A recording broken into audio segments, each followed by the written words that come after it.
안녕하십니까. 배운한국어입니다. 2025학년도 수능특강 문학 적용학습 현대시의 11번째 작품 장자를 빌려 원통에서 작품과 나무 속에 물건이 있다. 요 두 작품 한번 공부해 보도록 하겠습니다. 먼저 첫 번째 작품은요. 신경림 작가의 장자를 빌려 원통에서인데요. 원통이라고 하는 지역명이고요. 장자라고 하는 그 추수 구절을요. 따와서 인용을 해서 그것을 그 구절을 중심으로 주제로 삼아서 이 원통이라는 공간에서 창작한 작품입니다. 한번 같이 공부해 보도록 할게요. 자, 첫 번째 설악산 대청봉에 오르대요. 자, 공간적인 배경 나왔습니다. 바로 설악산 대청봉이라고 하는 기억 공간 나옵니다. 자, 첫 번째 공간이기 때문에 명시 좀 할까요? 자, 공간 1번 나옵니다. 총 여기서는 공간 3가지가 나오는데요. 그 공간에 대한 의미 여러분 따로 정리를 해 주셔야 됩니다. 첫 번째 공간 설악산 대청봉관은 어때요? 높은 공간이죠. 높은 위치입니다. 그러니까 아래가 잘 보이겠죠. 한번 볼게요. 발 아래 구부리고 엎드린 작고 큰 산들도 보이고요. 그리고 떨어져 나갈까봐 잔뜩 겁을 집어먹고 언덕과 골짜기에서 바짝바짝 달라붙은 마을들도 보이고요. 다만 무릎께까지라도 다가오고 싶어서 안달이 나서 몸살을 나는 또 바다까지 보입니다. 그래서 온 세상이 다 보이는 것 같고 세상살이 속속들이 다 알 것도 같다 라고 해서요. 온통부터요. 우리 알 것도 같다 여기 부분에서는 이 공간 1번 즉 높은 위치에서 보는 화자의 생각입니다. 높은 위치에서의 느낀 점이죠.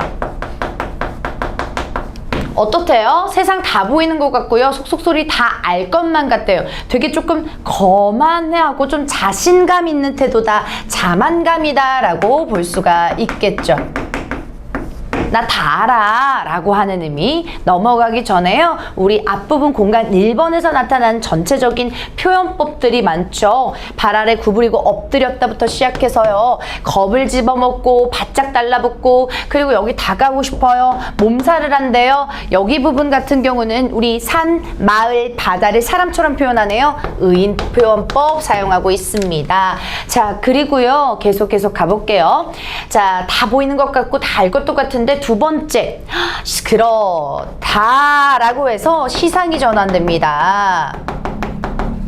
앞부분하고 다른 맥락과 흐름이 전개가 되겠네요. 암시하고 있습니다. 자, 속초에 내려왔대요. 속초 내복한 쳐주시고요. 공간 2번이라고 적어줄게요. 자, 어디에서 어디로 내려왔나요? 맞습니다. 높은 위치에서요. 낮은 위치에 로 내려왔습니다. 자, 그러면 그 아래에 있던 것들을 조금 더 자세히 볼까요? 좀 더 대충 볼까요?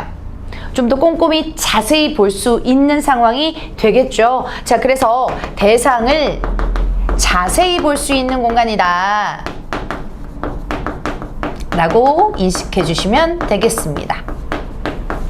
그래서 하룻밤을 묵으면서 어디로 갔냐 봤더니 바로 중앙시장 바닥으로 갔대요. 시장 바닥에 갔더니 또 누구들이 있냐면 바로 늙은 함경도 아주머니들하고 같이 얘기를 하고 놀고 있는데 중앙시장 바닥은 여기에서 저기처럼 자연이나 아니면 좀 속세에서 더 동떨어지는 것이 아니라 세속적인 공간이라고 볼 수가 있겠고요. 혹은 삶의 애환까지도 느껴질 수 있는 공간이다 라고 볼 수가 있겠습니다. 되게 사람들이 치열하게 사시잖아요. 시장 가시면 되게 부지런히 사시는 우리 아주머니들, 아저씨들 되게 많잖아요. 성실하신 분들이 정말 많은 그 공간에 내려가 있습니다. 그래서 노령노래라고 해서 밑에 삶의 애환을 담은 노래라고 했는데 이때의 노령이요. 러시아를 이제 전쟁 우리 일제강점기 이런 식으로 겪으면서요. 그 러시아 때 이주했던 그 애환을 담은 노래입니다. 그런데 그런 삶의 아픔을 간직한 그런 쓸쓸하고 한 담긴 그런 노래를 안주해서요. 소주도 마신대요. 소주 동그라미 쳐주시고 이 술의 역할은 두 가지가 있을 텐데요. 고전시가처럼요. 흥취를 유발하고 그리고 여기에서는 지금 삶의 애환, 아픔이 있기 때문에 아픔을 달래주는 시련을 달래주는 잊게 해주는 그런 소재다라고 볼 수가 있겠습니다. 쉽게 말하면 현실이 조금 살기 어려우니까 현실 도피성으로 현실을 좀 아픔을 잊게 해주는 그런 소재로 그려지고 있습니다. 소주는요 계속 피단민들의 신세의 한타령도 듣는데요. 역시나 삶의 애환 세속적이지만 우리 아픔을 한을 또 볼 수가 있는 애환을 볼 수 있는 그러한 모습입니다. 그렇죠. 자, 그러니까 어떻게요? 공간 1번 설악산의 높은 위치에서와 비교했을 땐 조금 다른 느낌의 부분들이 많이 그려지고 있습니다. 삶의 아픔과 또 사실적이다라고 볼 수가 있습니다. 자, 그래서 여기에서 감각은요, 앞부분에 보인다라고 하는 느낌에서는 시각적인 이미지가 주된 심상일 거고, 뒤에는 노래 부분이니까요, 청각적인 심상이라는 거 잊지 마시고, 그 다음 파트로 넘어가 보겠습니다. 다음 날엔 원통으로 와서 뒷골목엔 들어가 찌린내 땀내도 맡고 악다구니도 듣는데요. 공간 세 번째 이동입니다. 자, 다음 날엔 원통으로 한대요. 공간 3번. 자, 그런데 시간의 흐름도 존재하나요, 여러분? 네, 존재하죠. 시간의 흐름 존재합니다. 다음 날이라고 시간의 경과도, 시간의 흐름도 존재합니다. 자, 뒷골목에 들어갔대요. 원통의 뒷골목에. 그 뒷골목은 어떠한 공간이냐 봤더니 찌린내, 땀내 바로 쓸게요. 우리 찌린내, 땀내는 우리 후각적인 심상이죠. 악다구니도 듣는데요. 우리 청각적인 심상이고요. 싸구려 하숙의 마늘장수와 신랑이도 하고요. 젊은 군인 부부 사랑 싸움질 소리도 잠도 설치고 보니까 세상은 아무래도 산 위에서 보는 것과 같지만은 않다라고 화자는 깨달음을 얻고 있습니다. 자, 그런데 이 부분은 어떻게 표현할 수 있을까요? 지린내부터요. 우리 잠을 설치고 보니까지 묶어주시고, 이러한 모습은 사람들이 사는 다투는 공간, 그리고 사람들의 삶에 묻어있는 공간이라고 해서 우리는 세속적인 그런 상황들이다 라고 볼 수가 있겠습니다. 사람들이 살고 부대끼고 그런 부분들이잖아요. 그래서 역시나 신랑이 사랑 싸움질 이런 부분들이요, 다 세속적인 이미지랑 연관이 될 수 있겠죠. 가볼게요. 세상은 아무래도 산 위에서 보는 거가 같지가 않구나 라고 해서 화자의 깨달음 나옵니다. 공간을 이동만 했는데 이러한 화자의 깨달음을 얻을 수 있습니다. 더 자세히 갑니다. 지금 우리는 혹시 세상을 너무 멀리서만 보고 있는 건 아닐까? 아니면 너무 가까이서만 보고 있는 건 아닐까? 사전적인 의미 중 선택지에서 자주 나오는 표현 한 번만 정리하면, 멀리서만 보고 있는 것을 우리는 거시적이라고 얘기하고요. 가까이서만 보고 있는 것을 우리는 미시적이라고 얘기를 하죠.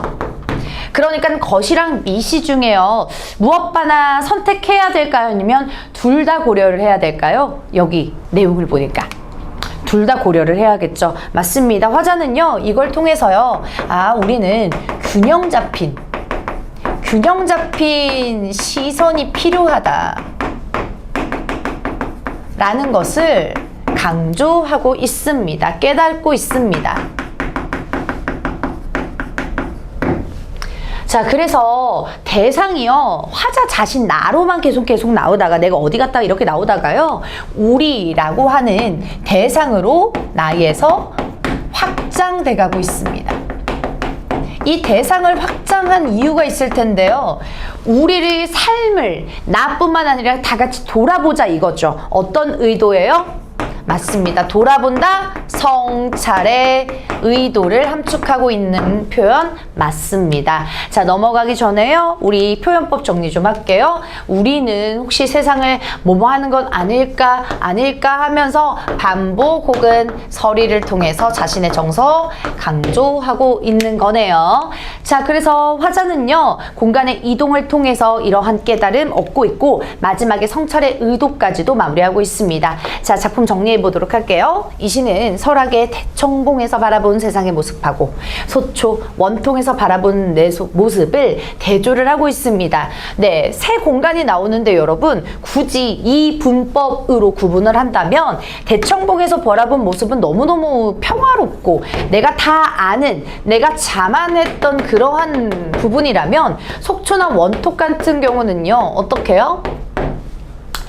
사람들의 속속해 세속적인 모습들 알고요. 그리고 삶의 애환도 느끼면서 사뭇 다른 시선을 깨닫고 있죠. 자, 그렇기 때문에 이 제목도 설명드리면 장자 추수편에 나오는 큰 지혜는 멀리 볼 수 알고 또 가까이서도 볼 수 있는 것이다 라는 구절을 바탕으로 장작을 했다라는 얘기죠. 그래서 두 관점 모두 살펴보아야 되는 균형적인 시선이 우리에게는 필요하다라는 것을 강조해주는 작품이었습니다. 뒤에 이어서 두 번째 작품 가보도록 할게요. 나무 속에 물관이 있다라고 하는 고재종 시인의 작품인데요. 한번 보도록 하겠습니다. 역시나 자연물 계속 나오는데 잦은 바람 속에 겨울 감나무를 보면 이라고 해서 이 겨울 감나무가 중심 대상이라는 걸 알 수 있을 겁니다. 그리고 화자는요, 역시나 관찰하고 있습니다.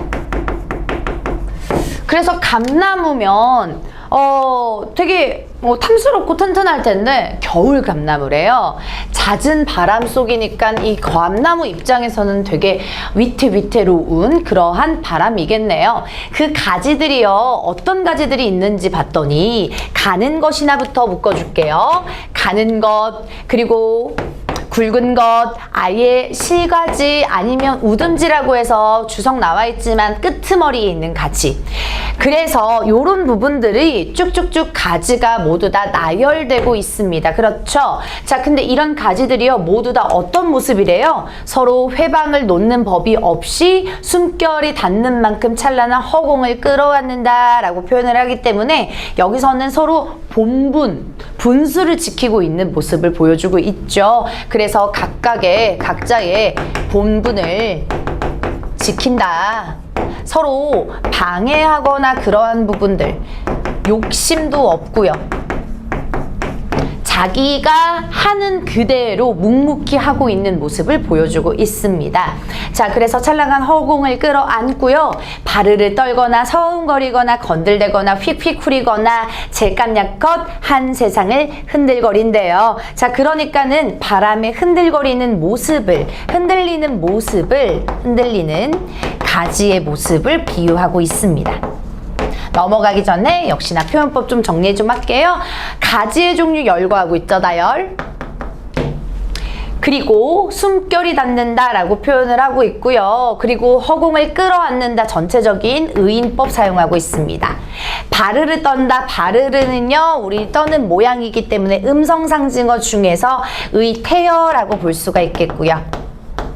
휙휙 쿨인데요. 그러니까 의성어 역시나 음성상징어 나타내주고 있습니다. 그래서 생동감이라고 볼 수가 있죠. 계속 그 모든 것이 웬만해선 흔들림이 없는 한 집의 주축기둥 같은 둥치에서 뻗어나가는 게 새삼 신기한 일이다 라고 얘기했는데, 주축기둥 같은 둥치라고 얘기하면 뭐예요? 한 집의 둥치, 주축기둥이라고 한다면 우리 옛날 가옥 같은 것들 보면, 우리 한옥 같은 것들 보면요, 여기가 중심이죠. 그러니까 여기에서는 감나무의 중심이 되겠습니다. 버티고 있는 축이죠. 자, 그래서 진짜 집의 둥치가 아니라요, 집의 주축기둥이 아니라요, 그것처럼 뭐뭐 같은 직유법을 사용해서 비유적인 표현, 우리 감나무의 중심, 둥치가 되겠습니다. 그래서 버티고 있는 힘이라고 볼 수가 있겠습니다. 그쵸? 버티는 축. 자, 그래서 그런 것들이요, 새삼 굉장히 신기한 일이래요. 왜요? 흔들림이 없는 주축기둥처럼 느껴지거든요. 계속 더욱 실가지 하나에 앉은 조망만한 새의 무게가 둥치를 타고 내려간대요. 어머나! 아니, 약한 나뭇가지인데 거기에 또 실가지에 뭐가 앉아있대요? 조망만한 새가 앉아있대요. 이 무게는요, 여러분, 새가 나무 위에, 나뭇가지에 앉아있는 모양이라고 생각해 주시면 되는데, 그거 버틸 수 있대, 없대요? 버틸 수 있대요. 그만큼 겨울 감나무는 바람에 휙휙 이렇게 날리지만 그만큼 튼튼하게 버티고 설 수 있다라는 얘기겠죠. 조망만한 새의 무게는요, 우리 감나무가 그만큼 버틸 수 있는 힘이 존재한다라는 얘기인 거고요. 이 세 개의 포커스를 맞추면 단순히 감나무에게 기대는 존재겠죠. 기대는 존재다.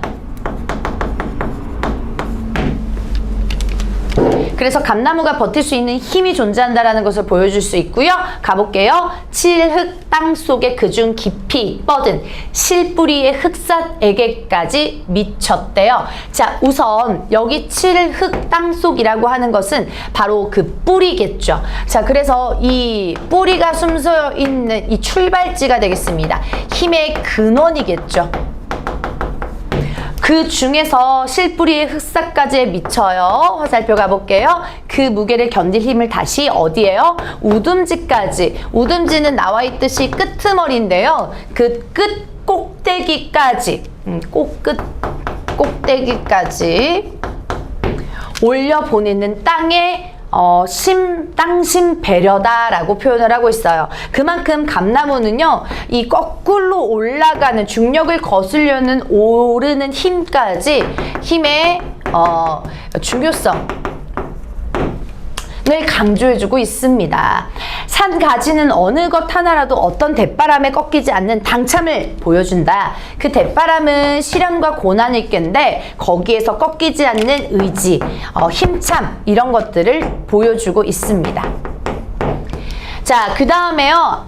우리는 감동을 너무 모르고 살아왔나 라고 얘기합니다. 역시나 감탄사 사용하면서 영탄. 또 이 작품도요, 앞 작품과 동일하게 나라는 이 대상에서 우리라는 대상으로 대상 확장하고 있습니다. 역시나 삶의 태도 돌아볼 수 있는 의도고요. 우리는 너무 감동을 살아왔느니 라고 하면서 돌이켜보는 그런 화자의 의도가 되겠습니다. 자, 무슨 얘기냐면요, 여러분. 우리 감나무가 이렇게 그려져 있으면 바로 칠흑 땅속이라고 하는 것은 이 부분이 되겠습니다. 그런데 우리 비문학 지문에서도 많이 나오죠. 우리 생명 부분들, 통합과학 사회들 보면요. 우리 여기에서 물관이 있어서 제목의 의미대로 이 칠흑 땅속부터 그리고 실뿌리 흑살 그리고 마지막 끝에 우듬지까지요. 이렇게 물을, 땅속의 물을 이렇게 끌어올리고 또 영양분까지도 끌어올립니다. 그만큼 우리 감나무, 이 나무의 생명에서 힘 튼튼함을 보여준다라고 볼 수가 있겠습니다. 자, 그러면 이 모습을 통해서 무엇을 또 강조하는지 정리를 통해서 또 끝까지 한번 보겠습니다. 이 시는 겨울 감나무를 관찰하고 깨달은 생명의 이치를 노래하는 작품입니다. 그래서 정말 이 중력을 거스를 수 있을 정도의 튼튼한 힘이구나 라는 것을 깨달았고요. 겨울 감나무를 보고서 서로 다치지 않게 바람에 흔들리는 모습을 통해서 자기 분수만큼 살아가는 모습, 남을 해치지 않고 욕심을 과하게 내지도 않습니다. 이 연에는 한 둥치에서 뻗어나간 여러 가지 형태들의 가지들의 모습을 강조하고 있어. 그리고 땅속 깊이 닿아서 물을 빨아올려서 꼭대기 끝까지 물을 공급하는 그런 둥치 및 뿌리에 주목하고 있죠. 자, 그러니까 겨울나무가 보여주는 이러한 생명력을 발견한 화자는 사연에서 감동, 그리고 생명의 원리를 주목하지 않는 인간의 삶의 안타까움. 그래서 라고 얘기를 해주는 부분들이 마지막 행이요, 안타까움이라고 볼 수가 있겠습니다. 주제는 감나무를 통한 역시나 인간의 성찰이겠고요. 이러한 구성들로 전개가 된다. 자, 오늘 배운 두 작품은요, 우리 인간이 어떻게 살아가야 하는가, 그 삶의 자세를 돌이킬 수 있는 성찰이었고요. 마지막 이 나무 속에 물관이 있다는 단지 그런 나무의 생명의 의미뿐만 아니라 이런 것들을 인간의 삶을 성찰을 해야겠구나라는 것을 나무를 통해서 알 수 있었습니다. 자, 그래서 이러한 이 성찰 관련된 작품들은요, 따로 정리를 해서 무엇을 인간에게 교훈을 전달해주고 있는지 교훈의 내용을 좀 정리를 해주실 필요가 있겠습니다. 오늘 강의는 여기까지고요. 저는 다음 강의에서 만나 뵙도록 하겠습니다. 고맙습니다.